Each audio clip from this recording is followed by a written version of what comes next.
Welcome to another episode of Halfway There. I'm so glad that you've decided to join me today. Grab a seat, sit down, put your feet up. Let's hear a story together. This is the show where we have honest conversations with ordinary Christians about today's Christian experience. We like to dig into what is it really like, the good times and the bad times following Christ. My name is Eric Nevins, and you can find show notes to everything that we talk about here today with my guest at halfwaytherepodcast.com. Just go there. It'll take you directly to my website. You can scroll down. You'll find the show notes page for the last, let's say, 6 episodes or so.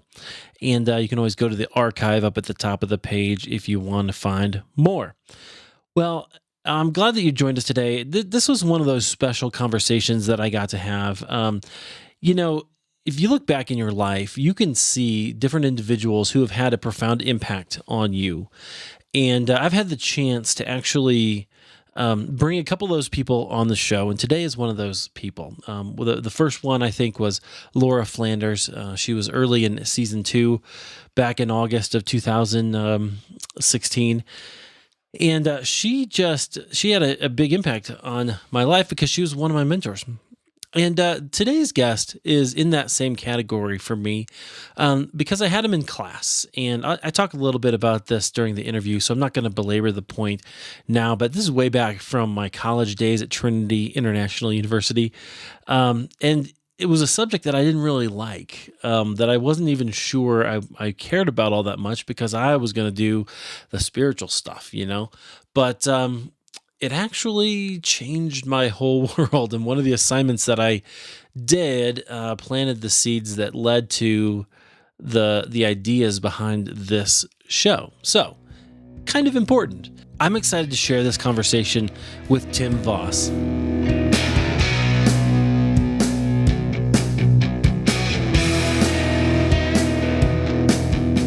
Wow, thanks. Well, I come from a good, fundamental Christian family. I have 8 brothers and sisters. They're all very successful.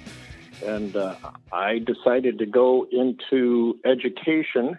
And sitting my junior year in college, I had this brazen thought that I could teach as well as the professor I was looking at.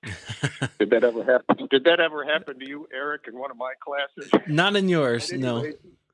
At any rate, so God opened the door. I had one of my brothers, who I would say is a bona fide genius at IIT and then at the University of Illinois, and he said, just take the GRE and see if they accept you, and see if you can get to the university, take graduate classes, and get your graduate degrees and be a college teacher. And so it was just a word from my brother that tipped the scale to go ahead and go through that. And when I got to the U of I was just in my element. I just loved it, worked hard, and graduated with some of those honors, and was able to run programs for them. And it was just the door opening into the whole field of physical education and sport. Yeah. And then I sent out my resumes, and I sent probably 200. Got flown in for a number of interviews, got second, third place, wound up in Minneapolis, not teaching, working as a part-time youth pastor and in a restaurant in Dinkytown and at the University of Minnesota, and then wiggled my way slowly into part-time work at Bethel College. And I was working 24 hours a day. The restaurant was all night, youth group and youth activities on the weekends, and, sharing in the lives of these young children and getting them off on radical trips, canoeing, backpacking, doing the overnights and so forth. And then my wife and I found out we were having twins. I was so excited, and I thought, oh my gosh, now I get to be a dad. And I so wanted to be a dad. Like my dad was really phenomenal in my life. Quiet, soft-spoken, but a true man of God, true man of prayer, and real trust in God.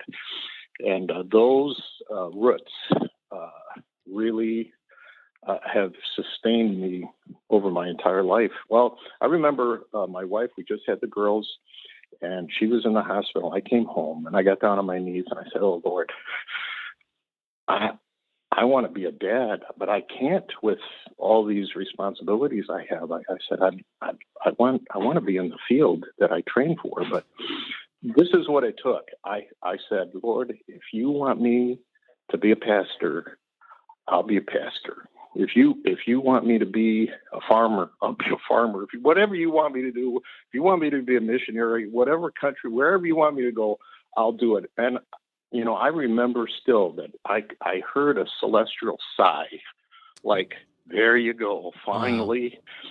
And 3 days later, Trinity Western University, British Columbia, contacts me out of the blue and said, "Hey, we got your resume. We want to fly you out and, interview for a full-time job."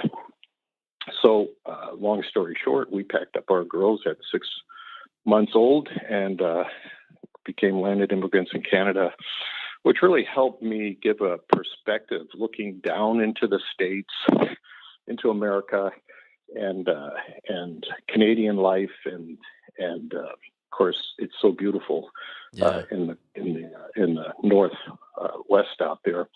And then worked for 3 years, got them into a 4-year university because they don't have colleges there. You're either a 2-year college or your 4-year university. And that all happened, and then I was just sitting back going, well, now I got all those big projects done, and now I can start enjoying things. And Moody Bible Institute called and said, "We want you to come out and apply for a job." And that was another time where we're on the jet, on the way down there. I'm wrestling with, why am I flying down there? I got this job only 3 years. It's my first full-time job. And it was like God said, "Don't look at the details. I want you to do this for me. I want you to really take a serious look at Moody and what needs to be done." And I remember one interview part where a guy just said, "We're tired of sending," because Moody's free tuition for the undergraduate seat. So we're sad to say that many of our missionaries burn out. And we know it's in part because they're breaking physical rules for living. And so we want to really invest in the physical education in our program. And we want you to come and do that now. And that's where my mind went, oh, my word, I've been in youth work. I've been, licensed as a pastor and had this international experience and then called Moody, which is the granddaddy. And I had this thought, my gosh, if I could teach wellness at Moody, would there not be a ripple effect to all the other Bible colleges in our country? And kind of that's what happened. So we pushed wellness and built a program, and we built a large Solheim Center for inner city work and for outreach, and then right when that building was just about ready to be moved into, and I'm thinking, oh, I finally got my big office and conference room, and everything is completed. Had the racquetball courts and a splash over swimming pool and 3 courts side by side and a track on the top and exercise rooms, and it was just beautiful. It was all happening. The money came in. Everything was moving forward. I felt that word again that just said, "You're not moving in." And I almost said out loud, "What?" And he goes, "No, that's something else needs to be done." And out of the blue, Trinity College calls. And they said, "We want you to come and interview because we're going to lose our phys ed program. The person that's in charge isn't really caring well for the student teachers and getting out there into the schools. We don't have a good reputation." And of course, he was being swallowed up with sport. Sport wins, It competes for your time. And if coaches, they live in and sleep that. And so classrooms and and lecture preparation and content knowledge and so forth was suffering. And that's my alma mater. So I said, okay, I'll come. And so I was there for 22 years, built up the program, and that's where we met. That is. So, yeah. Okay, I want to talk about that because as I shared with you earlier, those classes were really some of the ones that were just seeds of the spiritual formation journey that I started to take from there. And so I want to talk about that because I think it'll be interesting for our listeners to hear that. But I want to go back just a little bit because you covered a lot of ground there, which is awesome. So it sounds like you grew up in a really godly family. Is that Yes? Is that right? Okay. How did your faith become your own? Like, how would you say you came to Christ, or what were those moments maybe when you had to really give your life to Him? Wow. Well, I was a rebellious kid all along. You all look for an identity in a large family, and of course, my older sister and my older brother, very skilled in school and so forth, and I became socially skilled and in sports. And then I had Dan, Don, Mary, Sherry, Debbie, Collar following me, so I kind of missed out. I felt on those times where I would be snuggled. In fact, my dad would take walks on Sunday afternoon. And it was a big deal if I could be the one to hold his hand for a little bit. Wow. I appreciated his Sunday afternoons. We were brought up with, no TV or baseball, playing frivolous stuff. We were from the old school. Remember the Sabbath day to keep it holy. And so he would read on a story blanket the Sugar Creek Gang series, and it opened up my mind into that area of wonder, and I could see it with my mind, and of course, listening to language and words and so forth helped a lot.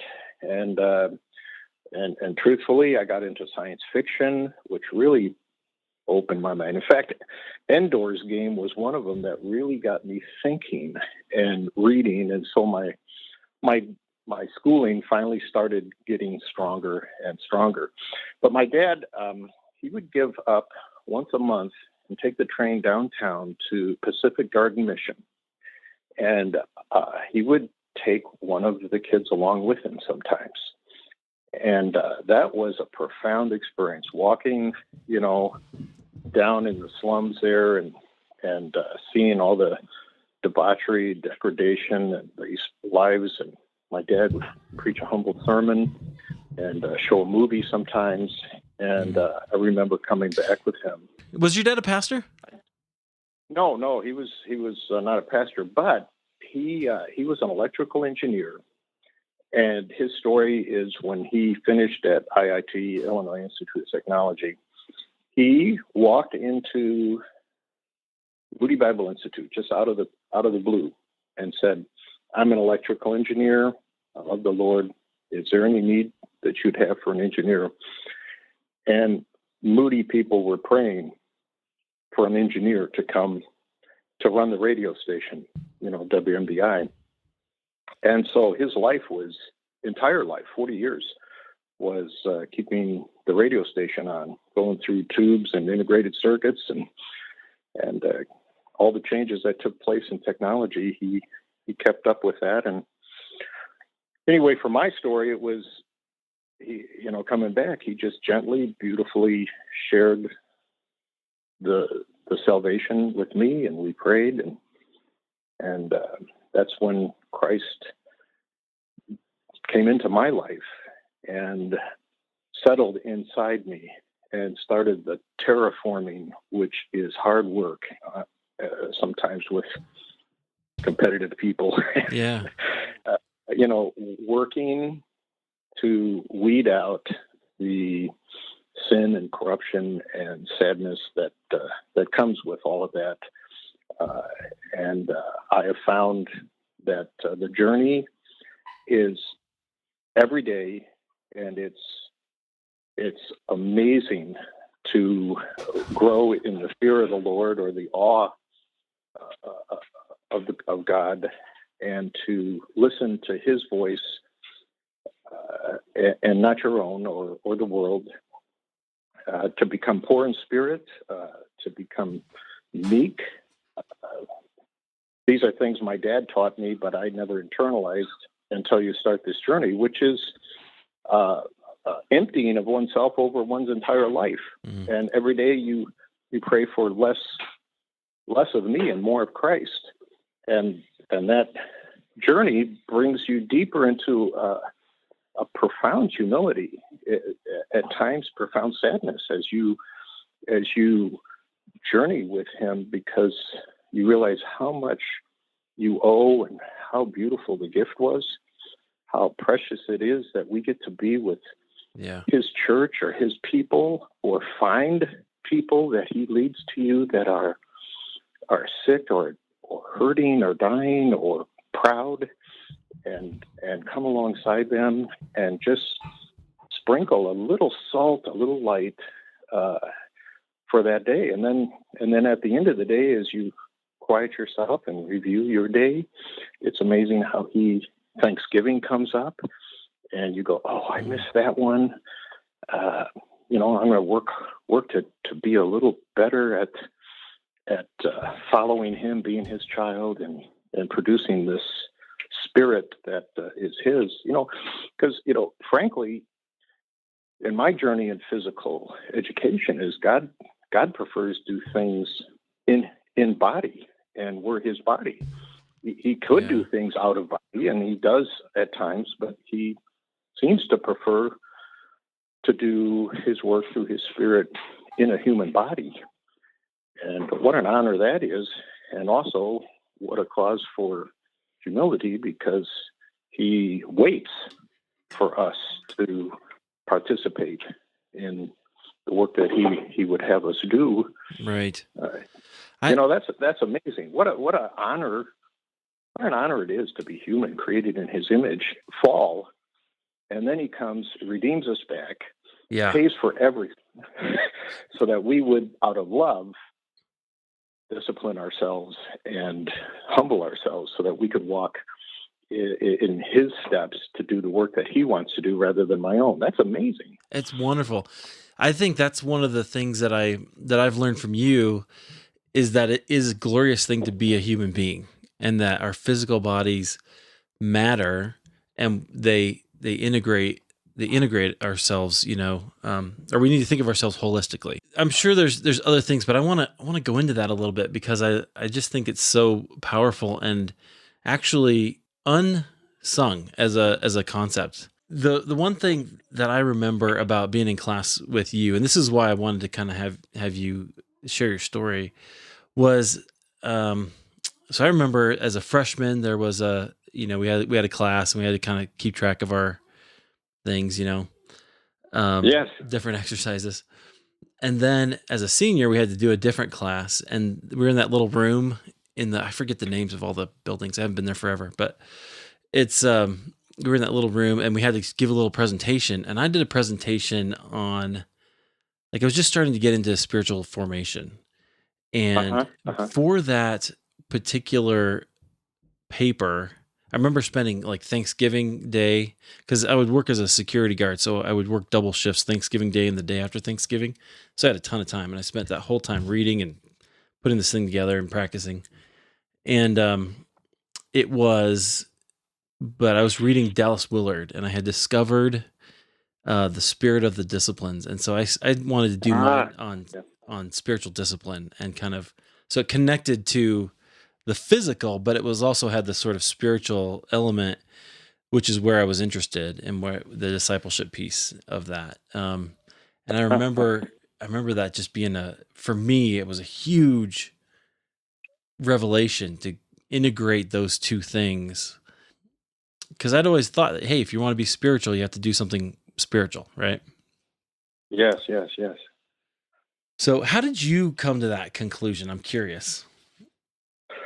Well, I'll tell you, one of the journeys that I took earlier on in my teaching was that our churches really don't teach the pragmatic when it comes to the body the human body, Yeah. like the Christian in play. Have you heard a sermon on that? The Christian in play, or the Christian in free time, or what it means to be Christian physically, or the Christian in competition? How does that work in reference to Christ and the journey they're on? Or is there going to be competition in heaven? Is that part of the winning and losing that is so part of sport down here? And so really translating into this journey that we know is moving us towards his kingdom. And we pray that kingdom comes here, right? That his heart and mission. And so that whole concept of, Christ competed with the Pharisees. He had practically trash talk with them, as it were. Only it wasn't just light. It was to unsettle them to the point where they could be healed. And then the concept of healing and how sport is to heal. And the Olympics, of course, was meant to heal differences and hardships and foster togetherness. But we see when we get out there on the playing field, and so many times even in church competition and so forth, we lose that element of renewal or blessing to even. And then I took judo for a while, and here I am throwing people down, and pinning them in chokes and arm bars and holds, because one of the first classes I was asked to teach would be in judo, and I said, sure. By the time the class comes up, I'll be well enough to teach an introductory judo class. So taking people through the not just the competition, but the real battle, as it were, for winning in a game-like situation. But of course, for judo, it's not a permanent injury. You're stopping them, and hopefully they can get up after you stop them, because of arm bars and chokes and hold downs and so forth, that you don't injure them permanently. But then there's a lot of injury in sport, and the belief that it's going to give you so much in this world if you're successful, and then we spectators come alongside to vicariously enter into the arena. Yep. All right. And we know, and our hearts and our flesh, as it were, everything in us just rises up for our team, and we get almost rabid to cheer, and to even negative cheer, even on our Christian campuses. And if you get along close and you're listening to the coaches and to the players, it is a dangerous forming medium, and we have to be vigilant. And so that changed a lot about me leading sport, as it were, or thinking through competition. How do we do that well, with the suspicion that it may not even endure in the kingdom of heaven? They're the weak truly are precious over the strong. The lion's going to lay down with the lamb. And we're not going to be contesting or comparing. We're not going to be competing, as it were. We're going to be at rest. And what God's going to have us to do is what we really brought into the schools in the last 15, 20 years, was the whole idea that we're not going to do on your marks, get set, go. In order for a person to emerge as the winner, the rest of you have to emerge as the losers. Right. That we would do trust building and team building and problem solving, and work it so that a population could all experience the exuberation of being first, or winning, or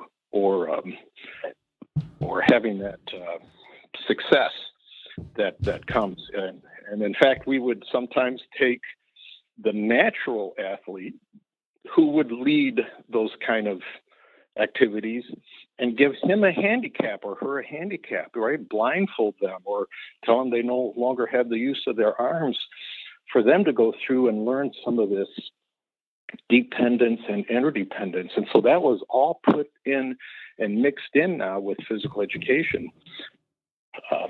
And then as of late, Trinity International University and probably 100 or so universities, both Christian and secular, are now part of the Christian Society for Kinesiology and Leisure Studies. You can look that up on the internet.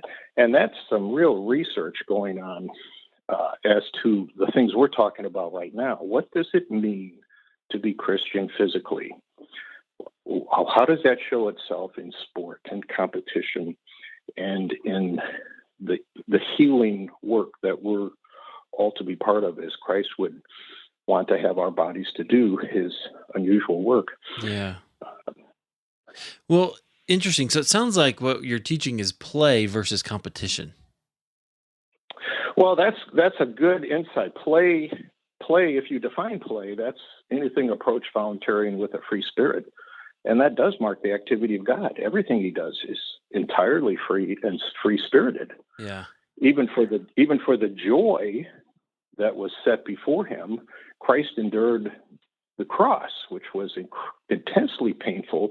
But yeah, that concept of joy or praise is integral, and play is something I think is part of our imaging and part of our creation, almost our mandate to be playful and joyful, from the heart.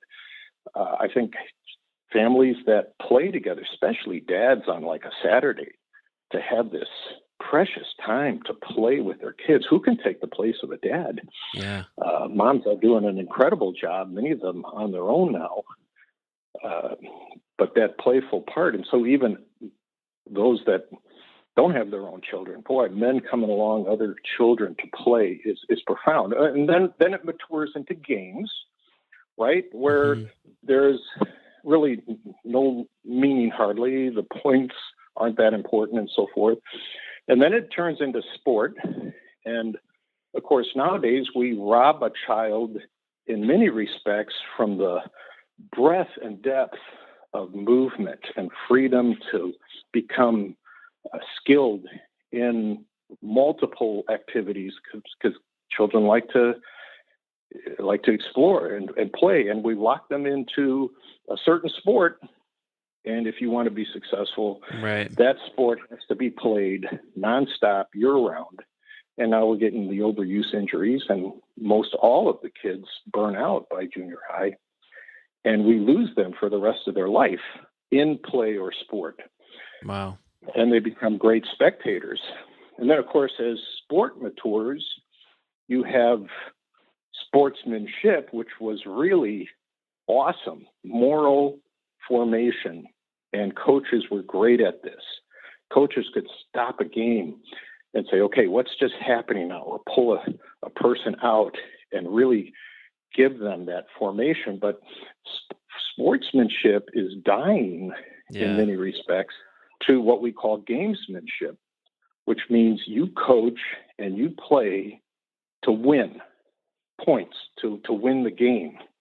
And whatever it takes, that's what we're going to do. And so that whole language and intimidation and, the exercising nonstop to bring people back in, even if they're not fully repaired, because the game is the most important thing to win, and everybody sacrifices. So that's where sport becomes a religion, as it were, and we sacrifice. We have our rituals, we have our vestiges, we have everything that really it's called the natural religion. If you were to read some of the philosophy books in sport, that's what it would be. Well, then after gamesmanship, then we actually get more, serious, I guess. So we would call those war games, right? Yeah. And the war games lead to war. And so you have life on one end, if you're thinking about this continuum, Yeah. and death on the other end. And on that whole continuum is where we live. But I would like the Christian to continue to move towards healing or life as a sacred journey and adventure, and realize that sport is a make-believe world. We made it up. If you look at history of sport, Right. these games evolved. They're make-believe. And we assign points. And I think it's beautiful when children at one time could play games and referee themselves. Now, Right. children never get that internalized, because even at a very young age, the refereeing is external, Right. by paid officials. And so that journey of holiness or humility that comes, where even in judo, you can hit someone really hard, throw them down with what they call an ip and throw, but then you turn around and you pick them back up. Or like in football, where you do a major hit on someone at the line, and you pick them back up. And your friends before, your friends during, Yeah. and your friends after. And some coaches would go, heresy for the religion of sport. That can't be. You can't be friends.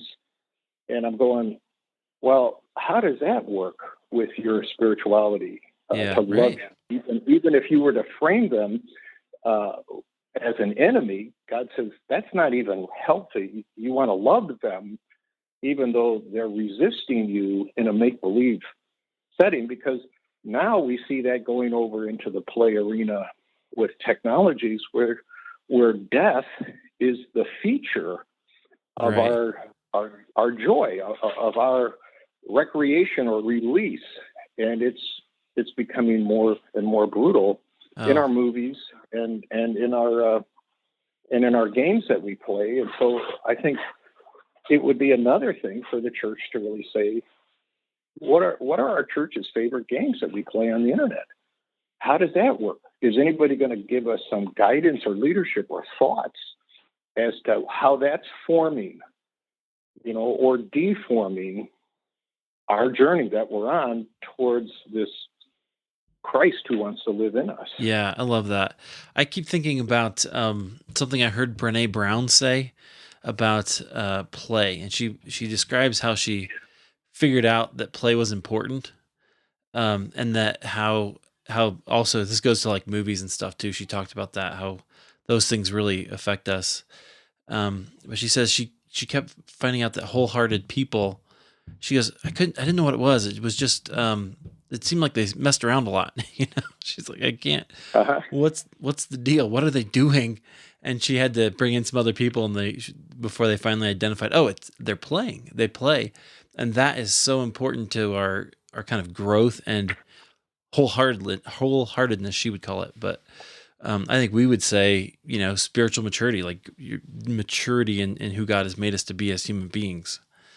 Um, Yeah. but yeah, I think you're right. There's ways that what we glorify in games definitely affects our soul. Wow.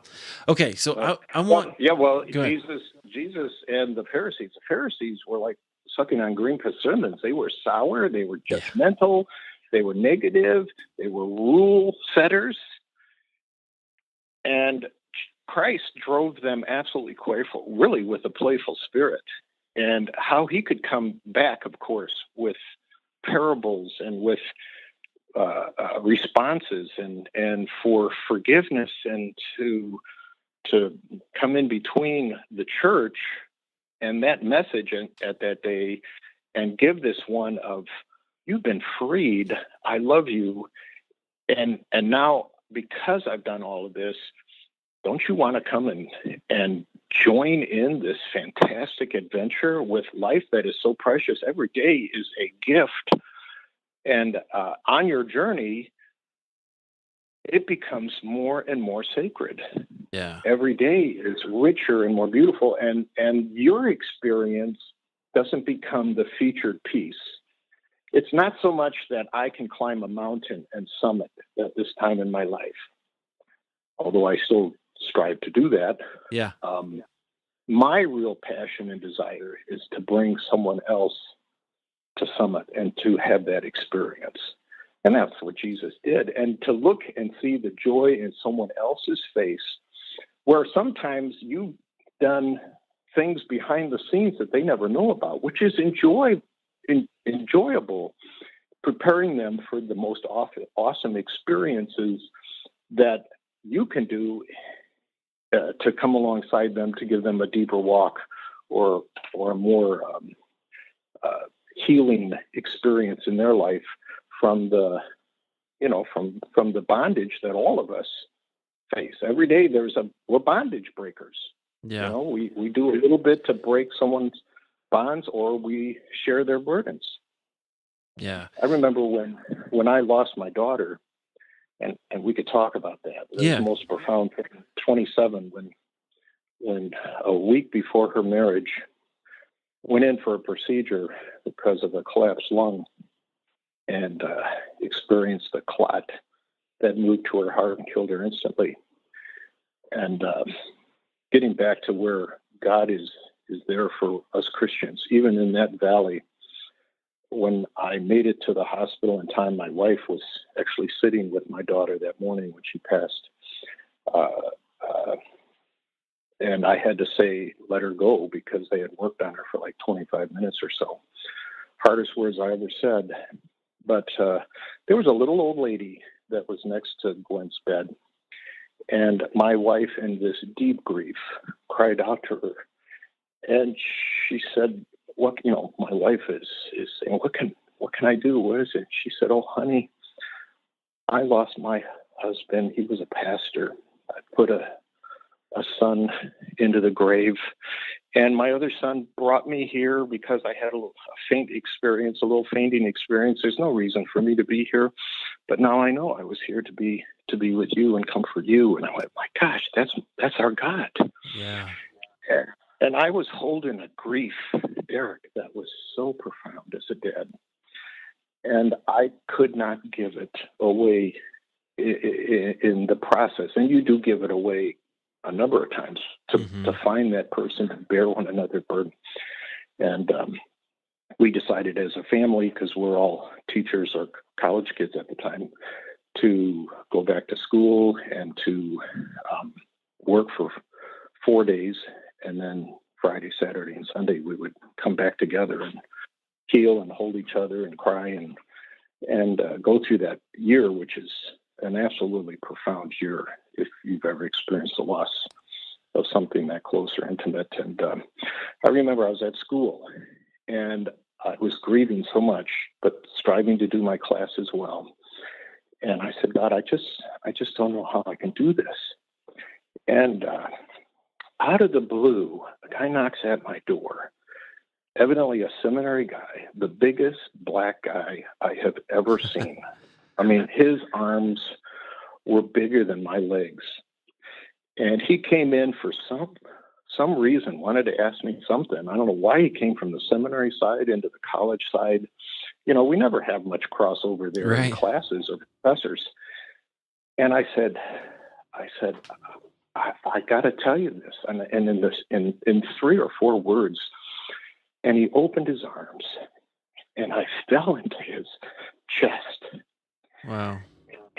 And his arms wrapped around me, and this guy with this heritage of suffering entered into my soul, and these arms of Christ, and his tears just wept, and we really didn't say anything. And that was the beginning of my journey back, Yeah. And I went, my God. And I never saw him again. Never could say thank you to him. I know he was in the seminary somewhere, but our paths never crossed. And I go, that's our God. He will meet us at our deepest pain, and he will stretch our faith. He will hurt us, like a surgeon, so that we can get rid of things that are corrupt in us. And he's preparing us for his kingdom. And so he is much, much more than a coach. When you accept him into his life, there's this faith. The Bible talks so much about faith, that you trust him and you rely on him, you lean on him, and you whisper to him and his word. And the twin sisters, I call them, praise and prayer, become part of your language as you move about your day.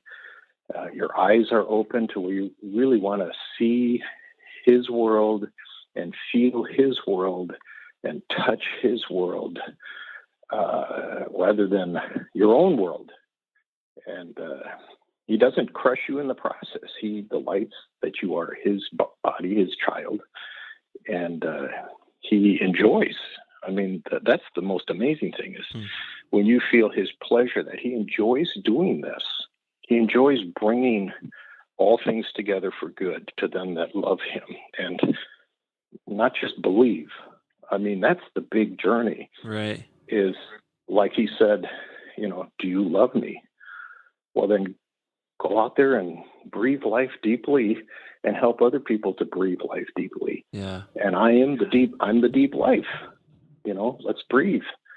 And that's what so I just had to share that because that was one of the things that in my journey was profound. And then, thanks for sharing that because that it sounds to me like, number one, that was a really healing experience for you, but also that God has brought people into your life at the right time when you needed him.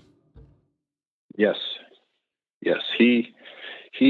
I have no doubt that when it's my turn to go through the valley of the shadow of death, he will be with me.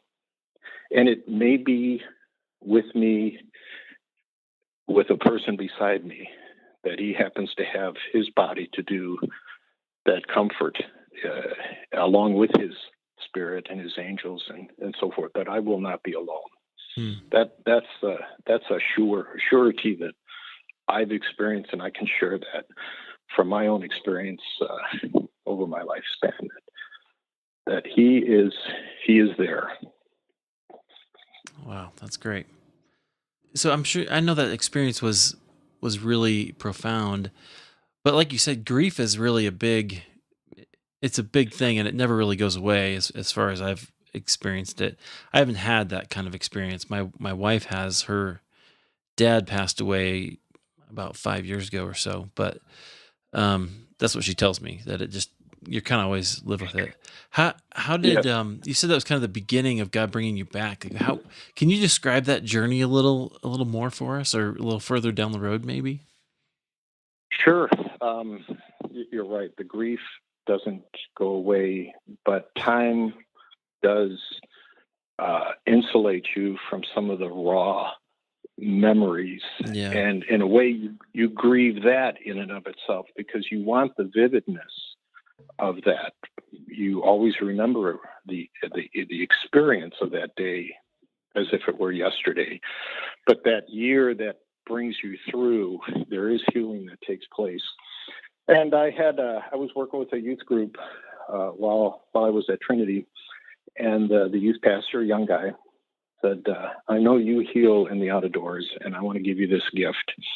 And he took me to Yosemite, and we climbed up, towards the falls, and had a communion up there. And there's ice, frazzle ice, and it was over Christmas break, and it was just a cleansing, healing. We went into a little church that was right there in Yosemite, and the snow was just piling down on either side over the windows, and it was one of the most precious church experiences that I had. It was a gift, and this guy did it just out of the goodness of his heart. He came up with the money, the time, and did this for me. And that's a young youth pastor guy, with me being the old man helping out. And then my brother Don, um, he's the youngest of my brothers, um, had this deal with a Christian trapper up in Canada.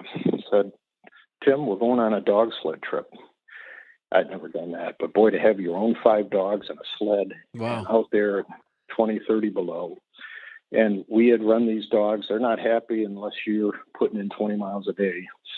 And he was doing his trap lines and so forth. And anyway, one day we decided to just explore a new lake and kind of bushwhack a trail so we could get to it to work those lakes. And I was on snowshoe and went into this pristine lake. There's an island in the middle, and all you see are your little paths walking to the island and so forth. And as I came back and was walking up the hill and to go into the next lake, I turned around. Everything was dark where I was at in shadows, and I was looking on the bright light. And that was another profound goodbye, because heaven is beautiful. And that was one of the closest places that I could realize and embrace the fact that I'm going to a most beautiful place. And I love the earth keeping, people keeping, and temple keeping. Those 3 things are shared in a mysterious way. And Jesus taught us how to do that. He would heal, he would bless, and he could control so many things in the environment. And he would do with his disciples amazing things that were physical in the main part. I'm always surprised Jesus didn't run around on a horse. He could have gotten 10 times his stuff done. Right. He walked. He could have had the 12 on horses, and he could have just moved, and he didn't. And so much of his time was just probably around a campfire and just speaking to small groups, rather than, being as it were, a royal person in the synagogue. He was the opposite. And so that humility that comes, the journey of a Christian is he becomes ever more aware of his sin and the incredible gift that God gave him. And so you wind up seeing yourself, as it were, the beggar on the side of the road or the leper. And you go, my God, he healed me from this. And he heals me every day as he makes me more aware of just how much he paid for the penalty of sin in my life, so that now I can be free with all my debts paid. When God looks at me, I already have the white robe, and Christ Amen. is delighted to be praised because of his finished work on the cross, so that now I can go out and be a good temple keeper. Our world, we tend to deviate into a deified body, one that is all about drawing attention to oneself, personal ambition, vain glory, or we go the other extreme to a defiled body, one that is unkempt, unskilled, lazy, weak.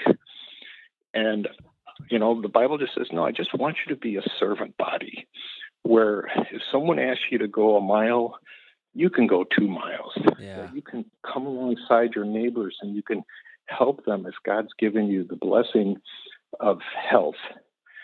And then, of course, the humility to pray and to thank God throughout the day and whisper with him, to enjoy his presence, moving around you throughout the day and listening to his voice coming in so many different ways, from little children and through nature and through the challenges and obstacles that you face, that, he's preparing in you this final experience where we get to walk and meet him face to face.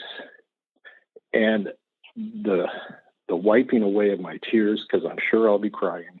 Yeah. And the joy in his eyes and his his face and the hug I'm going to get, it's going to be physical. Yes. Because he sanctified the whole life process. I mean, Right. from the embryo all the way through to his death and resurrection, where he said, feel my side, realize you're going to have a glorified body with a spirit that is so profoundly powerful that flesh will not decay. Wow. Isn't that amazing? Unbelievable. That's the journey we're on. Well, let's start that right now. Right. That's that whole thing. We're whole human beings, and we will be physical forever, as will Jesus. Right. When he made us, he said, it's good. Right. So there it is. And he's going to redeem us to the way that he always intended for us to be. Yeah. And that's profound. And the thing that I has not seen nor mind conceived the glorious thing that God has prepared for us. He's preparing things for us to do. Yeah. How wonderful is that? Yes, I love that. I think so we just had a sermon recently. Our pastor is preaching this great series, and he's in Genesis 1 and 2. It was actually about marriage, but some of that is physical, and he talked about how God made physical bodies, and that he said it good, just like he just said. But I love that, because if you start the gospel then you can have this gospel of redemption, right? But if we start the gospel with sin is important. I'm not minimizing it, but if you start with sin, then we're just bad, right? And we need to be fixed. That's not the case. Right. We're actually made in God's image in our entire being, in our physical, our spiritual, our emotional aspects. But that's,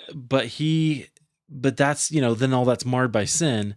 But then he redeems us and brings us back through Jesus and his blood. What the law was powerless to do, God did through Jesus. But anyway, I love that, and I think that is good. Brings us to a very different kind of understanding of the gospel and our destination in the end. So I wanted to add that on to your point, because that's where I think about it. But I want to, thank you. I wanted to talk a little bit about what you're doing now, because you sound really excited about that. Well, God really did an amazing thing at Trinity. Out of the blue, he offered through some donor that had like millions of dollars to provide early retirement for people who were in their 60s, from 60 on.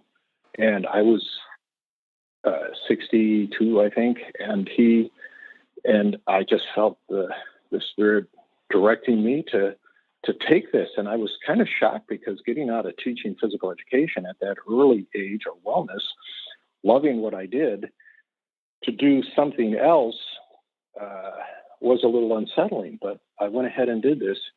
And Michael Cooper was another person who worked at Trinity and then had that same urge. He was too young to, of course, retire, but he, teaching missions, and really sustainable missions, wanted to get from working in the backfield, as it were, training others to go out there and do the missions, to actually doing it himself.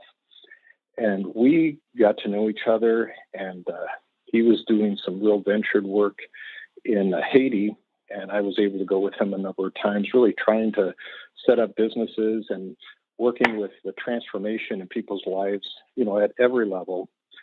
And then just a year ago, he became the president. In fact, it's only been probably 3 months that he's been the president of International Needs, which is a Christian organization, started in New Zealand, but every major country, basically, the Netherlands, Canada, USA, they all have international needs directors.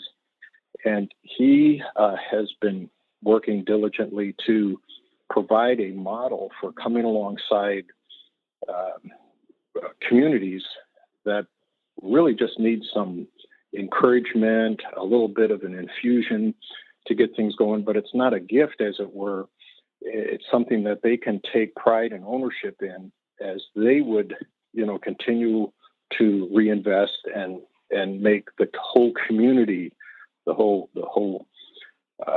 tribe, as it were, going forward. So, a few of the things that I've had the opportunity to do, I visited 3 countries in Africa now, and my next venture is to India, to go up into the Himalayas, quite a ways up. It's actually a backpacking hike to get up there, to come alongside this population to help them with their fueling of their houses. They're getting a lot of pollutants in their houses, and so we're going to look at rocket stoves and how we can manufacture those and make those, and all the while bringing the love and life of Christ into that place, while we're coming alongside them and sharing and bearing their burdens.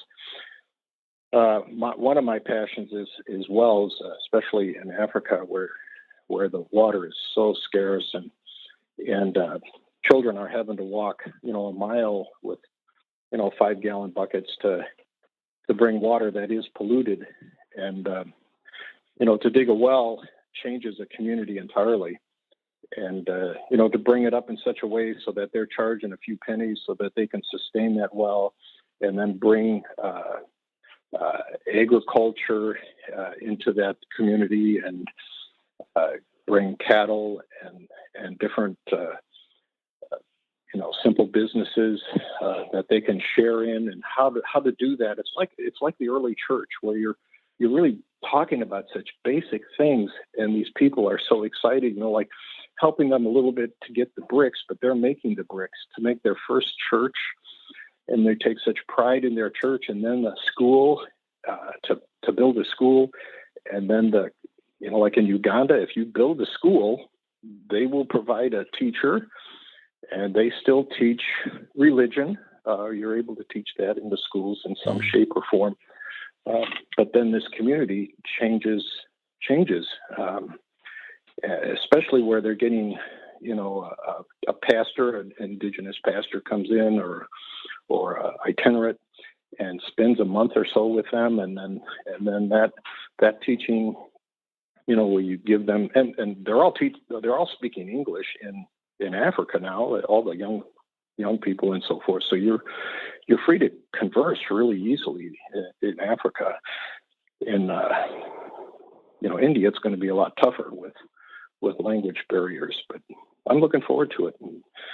And I just started this. It's only been about 5 months that I've really been praying and coming alongside international needs to find out how we can, as USA, international needs, join with some of the other providing countries where God has really blessed, to the international needs programs that are organized out there, so that we can strategically come alongside these villages and tribes and give them hope, both physically and by families, because the young folk, they pretty much give up on the rural, and they're going into the big cities, and they're just getting chewed up alive. Wow. Yeah, the girls and the guys, they're both just being chewed up in the urban centers, which are just way overpopulated. And everybody's working hard. To think that these people are lazy or what, not, every one of them is just doing everything they can to survive.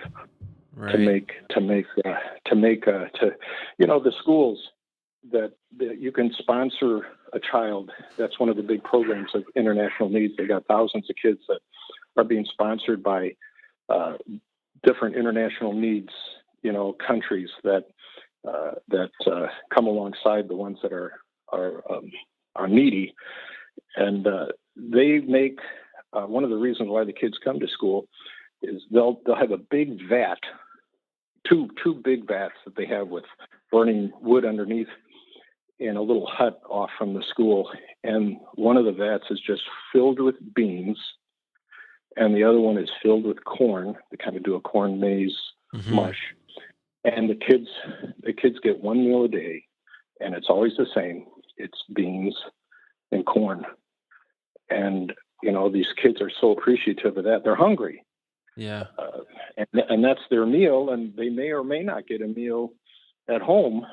And so this is what I see, and my heart just goes out to it, because the water, and then to give them, well, of course, if you put two different proteins together, the beans and the corn, you get a complete protein. You can live on that, but it's subsistence living. And these kids are all working hard. They're trying to sell things. And the joy and the happiness and the excitement is amazing. These kids are so thankful for anything. Yeah. It sounds like God is really taking you on an outward journey at this point. Yeah. I feel younger than I have now. Now it's like, my gosh, I can't believe God is privileging me to see this world of His, and to bring back, as it were, the sweet gifts that are out there of people, Christians and children that are His, that He delights to have His family really international. It's really beautiful. Yeah.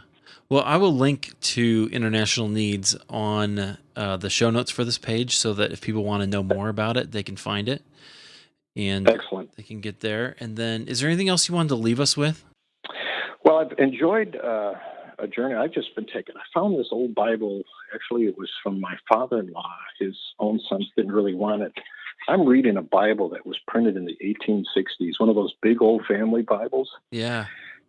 And His word, I'm telling you, it's alive. I've read things, and I understand them cognitively. And I even start moving into the affective part, where you get the hint of that internalizing, and then to actually own it, where He says, "This is for you."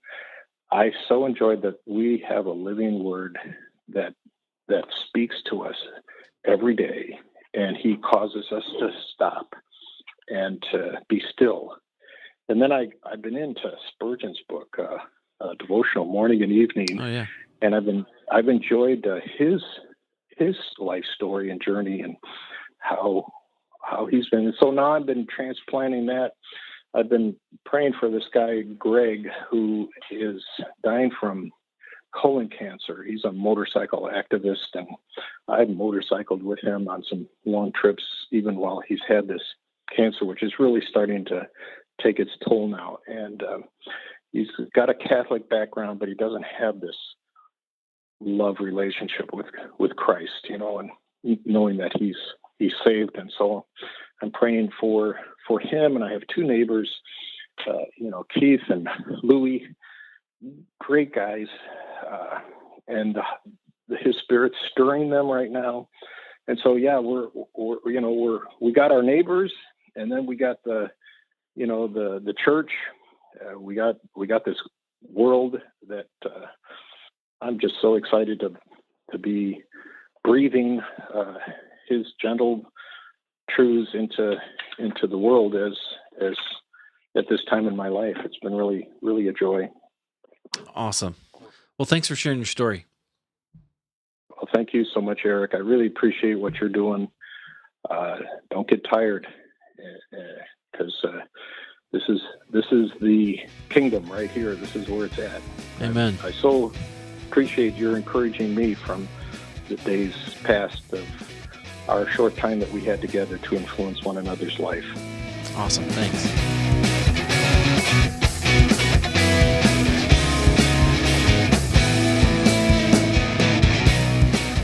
Well, that's it for today. Thank you, Tim, for sharing your story. It was really great to connect with you and hear some of your story, how you were influenced toward physical fitness, and just to know, that influenced me. It definitely led me down a path that is where I'm headed now. So I thank you for being faithful to that calling. Guys, if you enjoyed this show, or you enjoyed this particular episode, would you do me a favor and just go out and share it? If you go to halfwaytherepodcast.com, you can get links, or I always share it on Facebook at Halfway There Podcast.